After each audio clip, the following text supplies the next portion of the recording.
el vídeo de ayer sobre el miedo al ateísmo, ¿no? Tenía tres miniaturas, todas trajeron la misma cantidad de atención a la gente. Se queda como el miedo al ateísmo. Ahí yo tengo una cara de susto que no debería tener. Pero bueno. Y que ha tenido una buena cantidad de visualizaciones. Siempre pasa con lo de ateísmo. No la puedo pasar hablando de ateísmo porque es muy aburrido. Mira, no tenemos datos de que exista Dios. ¿Tienes alguna evidencia? No. Ahí se terminó. No hay nada más que decir.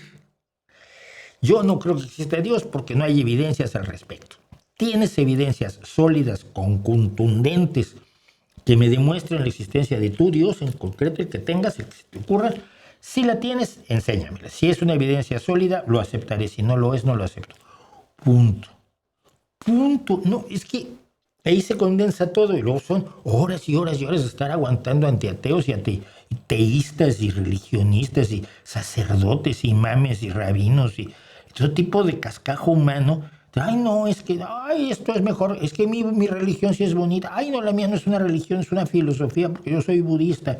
Ya, tú crees en un mundo, en unas leyes universales que creó nadie y que nadie ha podido demostrar que son reales, como el karma y el dharma y la rueda de la vida y la reencarnación y todo eso que nunca se ha demostrado. Es una religión, hombre, cálmate. Pero todos vienen a tratarte de convencer. Yo no estoy para convencer a nadie.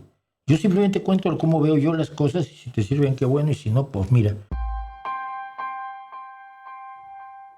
Pensé que me iban a atacar mucho más de lo que me han atacado por el video de ayer.